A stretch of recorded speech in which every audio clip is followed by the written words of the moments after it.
Oh my. Oh, what a way to come back. What a What way a to come back. 2.5 week break almost. Oh, what a way to lube it up so we can get in there. Right in there. Jesus, Right my away to voice loosen is it still up. fucking. My voice is not as toast as it used to be, but goddamn. But Eddie, I got enough voice to feed those fucking ducks. Feed them ducks. You know what I'm doing. It's raspy. It's kind of sexy. The voice is kind of sexy. Kind of perfect for Little feeding Kathleen Turner in her prime. Little Kim Carnes, Betty Davis eyes. Little Romance in the Stone. Yeah, baby. Feeding those fucking ducks. This is insane.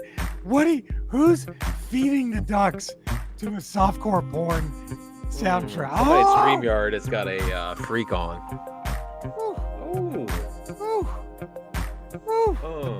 Here we are. What's happening, everybody? We're back. Welcome to the Ramble Podcast, a geek's guide to pop culture. We are the geeks. I will be comedian, cancer fighter, sick as fuck motherfucker, Jerry Rocha, red of hair. We're the one and only. Comedian, podcaster, not sick at all, actually, in best health of my life. Duck feeder? Eddie Pence. Duck feeder? Duck feeder? Duck I'm feeder? a feeder of the ducks. Sure, I feed the ducks. I feed the ducks. I right. let the ducks feed me. Yeah. Oh. Look at that. Where else are you going to get that? Where else are you going to get that? This is our supplemental episode that we do every Tuesdays and Fridays called Ramble Radio. This is episode 554. It should be like 557, 558, but shit happens. Right. All right. Shit happens. Life happens, man. Life happens. I want to thank all the Ramblers who have hit me up and expressed their support and worry. I think Rickelman was like, the fuck happened to Jerry on the Ramble Facebook. So I appreciate all that. This will just be the catch-up episode, if you guys don't mind. So, Eddie, Jesus Christ. So it all started. I was about to go, and I'll talk you through this. I was about to go do a gig in Texas, my hometown even. I'm so excited. It's 5 a.m. I still don't know what the fuck happened. I'm at the airport, and then I'm just puking. And then after I puke, I get back up to the gate, and I'm like, is it out of me? Whatever that was. And I'm just dry heaving into a McDonald's bag for 5 more fucking minutes. And then I'm just like covered in flop sweat. I'm like, what the fuck is happening? And I'm like, and then I'm still thinking I'm going to try to power through. I'm going to make it. Well, as a comedian, you don't want to cancel the gig ever. Fucking ever.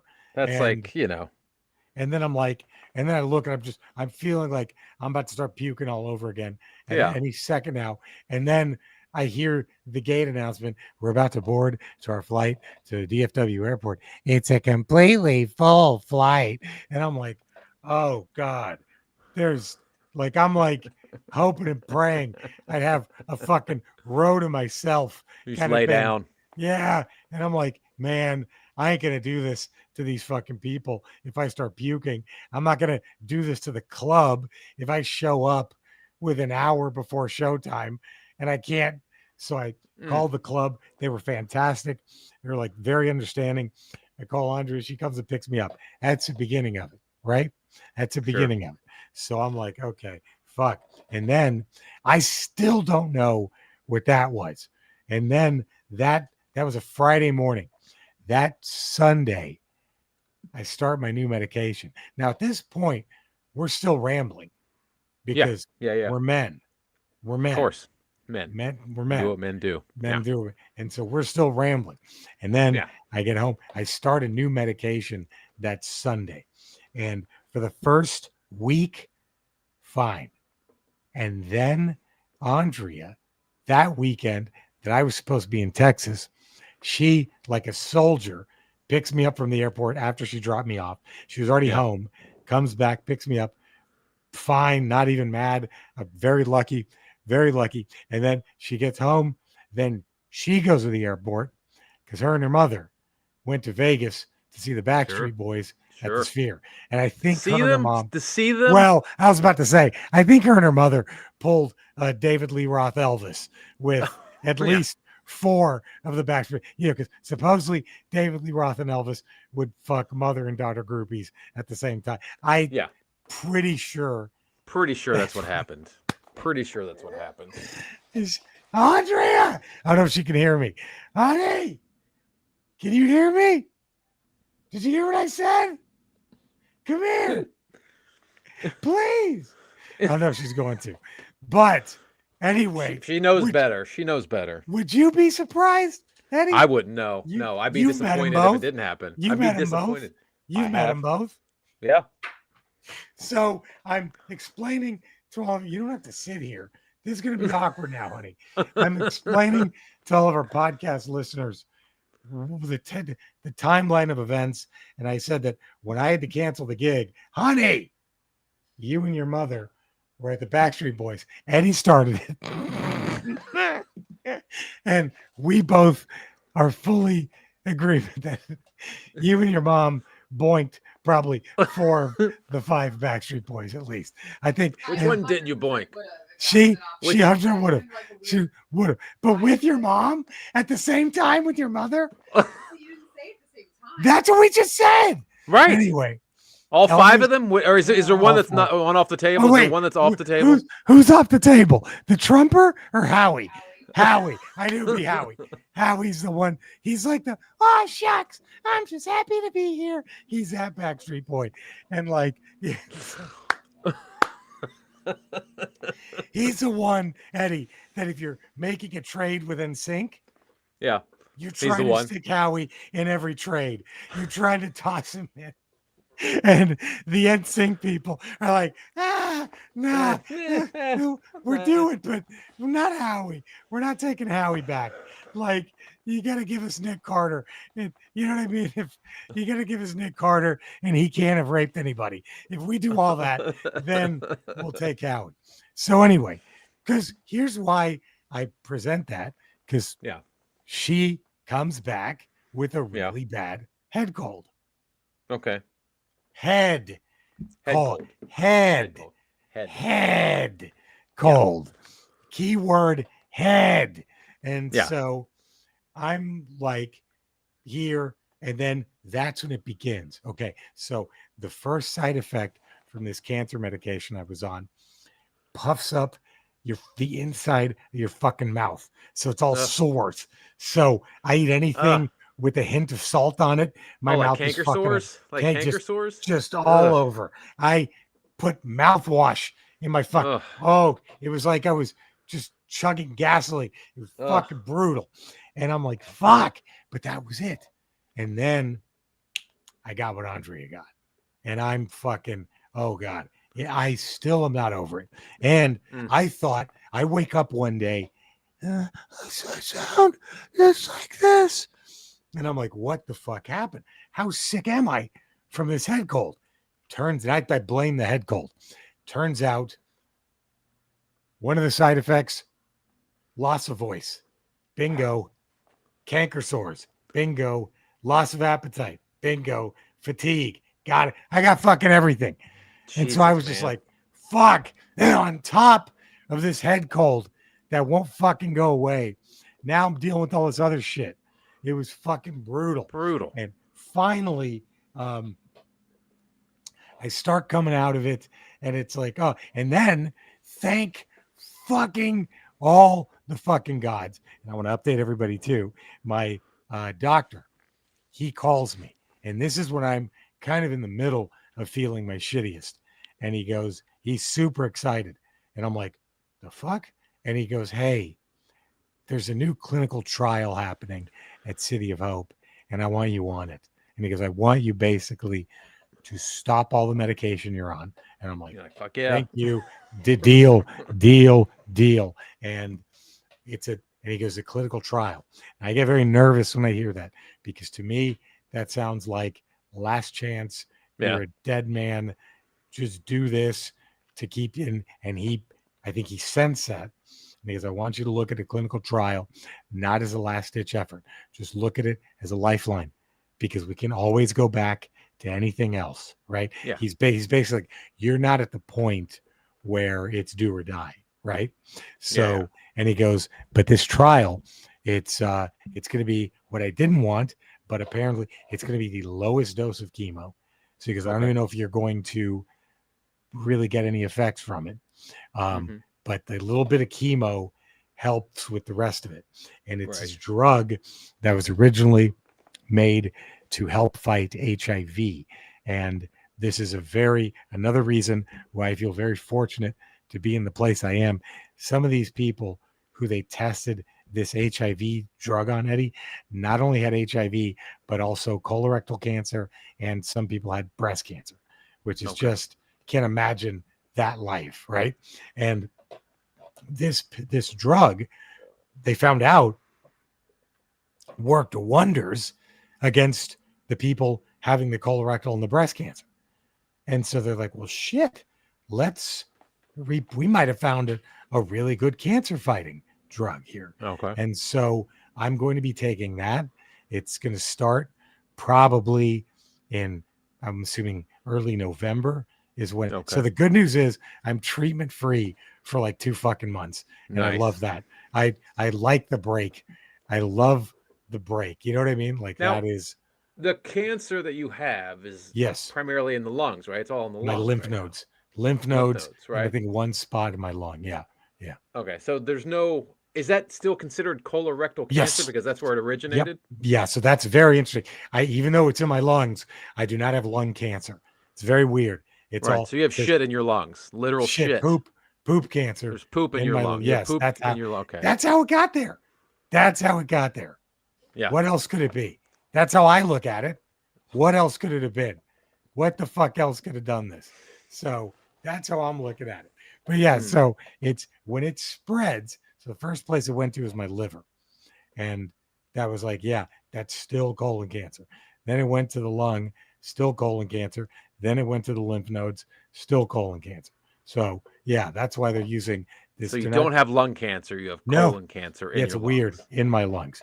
It doesn't make any fucking sense, but because when it spreads, I guess it mutates. Something might mutate, but it's still the same cancer.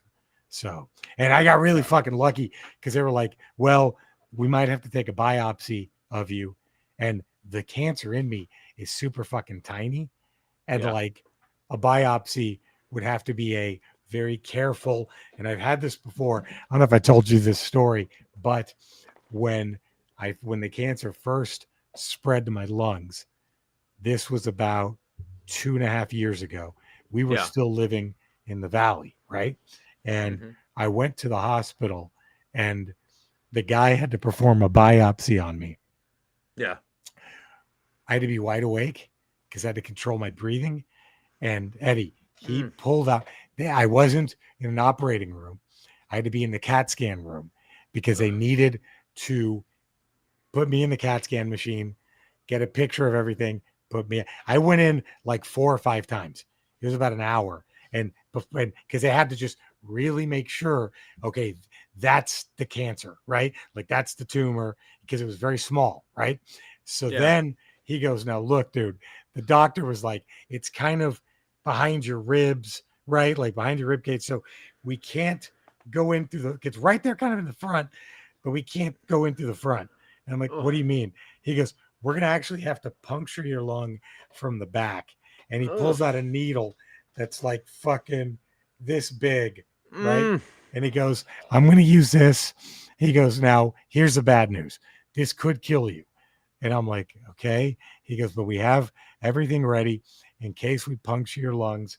We're going to fucking immediately send you up to do an emergency procedure. We'll keep you here for like 2 or 3 days.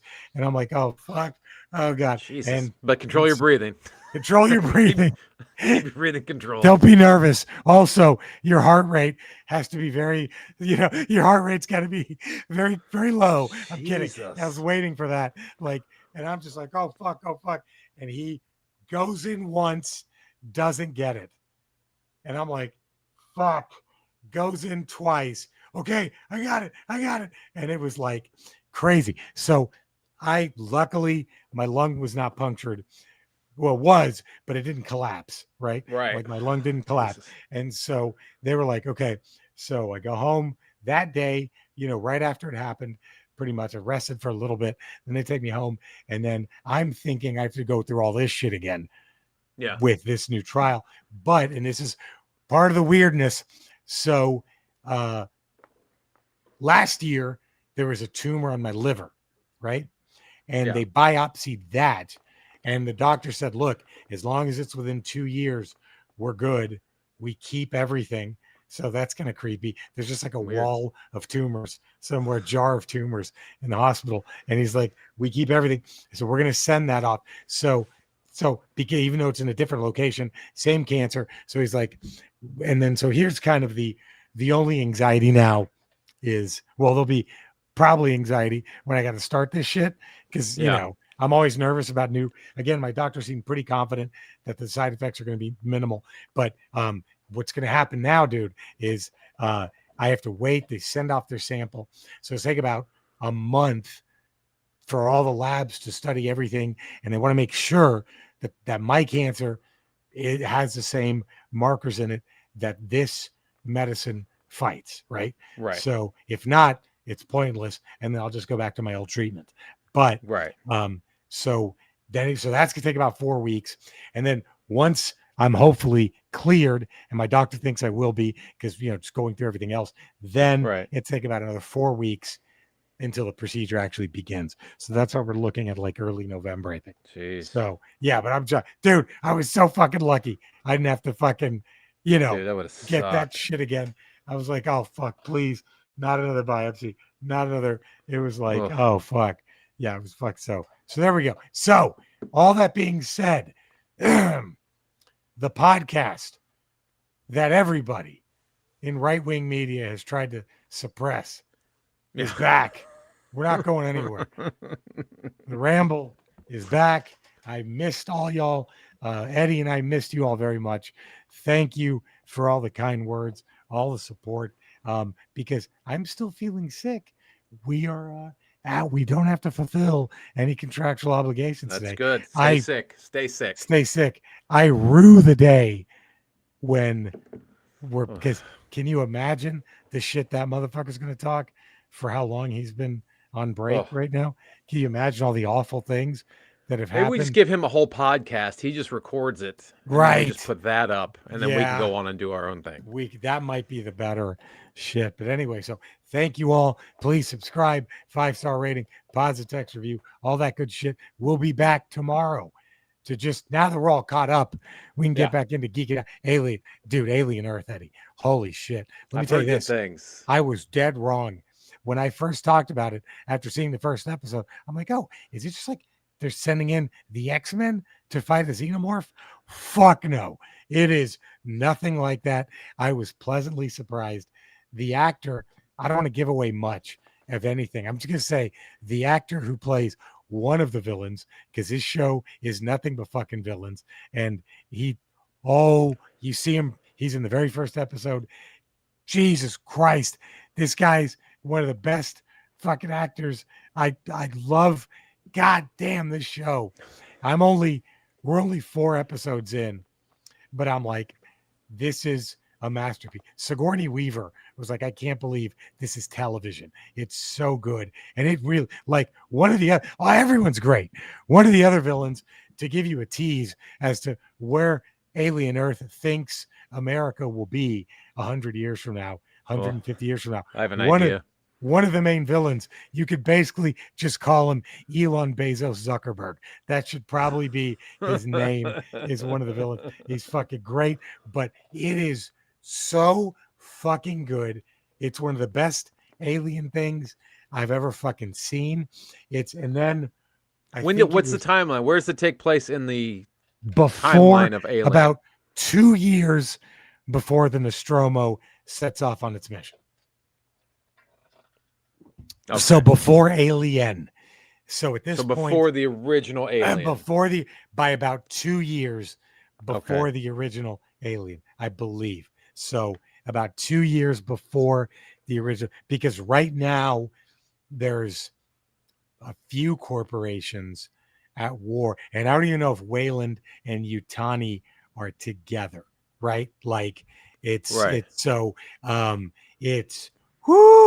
it is, I forget that, but man, it's the synthetics are already around, and fuck, it is goddamn, like, and this is No We don't have a spoiler. bishop. There's not a bishop in there, is there? Not yet. No, Not yet. but there are synthetic people. They're hybrids. It's fascinating, dude.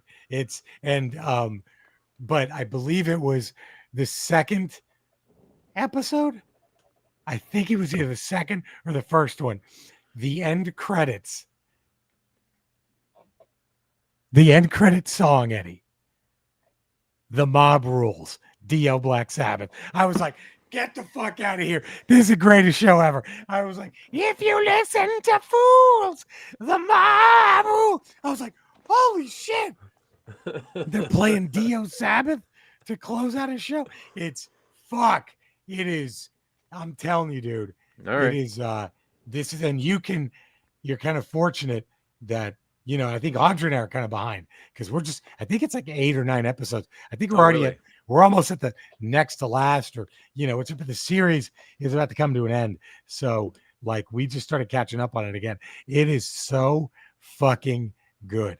It is so fucking good. And God, the X-Men thing, I really was naive enough to think, it is so much darker than that. It's like, God, but it's awesome. It's fucking, yeah, dude, it might be one of the best sci-fi things. If it sticks the landing, I don't see how it doesn't. We're gonna look back at this as like one of the greatest sci-fi TV shows. And it's one of those things where I kind of hope it ends here. You know what I mean? Since it's about to lead in to the movies. Let's just walk away. Let's just make it the best mini series fucking ever. You know what I mean? Yeah. Like it's absolutely fucking fantastic. And I'm going to say this too. I'm going to tease this as well to try to get you to watch. The opening scene, the Wayland Corporation, I believe it's the Yutani Corporation, I believe it's before they've merged with Wayland. They have sent a ship out, right? To collect creatures, right? So obviously one of them is a big old egg. Yeah. But I don't know, but just from what I've seen so far, our favorite alien, the xenomorph, is probably not the most evil, dangerous thing they brought back. It's fucking, really? There's some crazy shit in this fucking show. It is so fucking good. But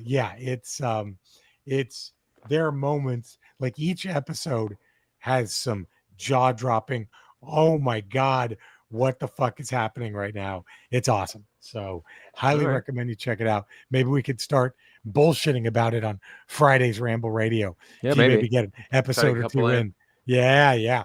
All right. Well, thank y'all very much. Thank you for listening. We're feeding the ducks. We'll be back tomorrow for a regular Ramble. Stay safe, everybody. Boom. God damn. Oh. Come on. Just feeding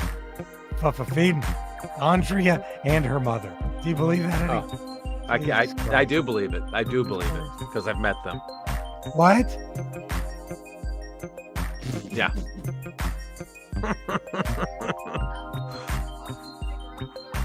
She's just breaking my balls. She's acting like I did too much talking on the pod. She's breaking balls. Wow. Just because I exposed the truth. Eddie. Well, she didn't do enough talking in Vegas. Oh, that's right. Eddie said you didn't do enough talking in Vegas, and that's the problem. Bam.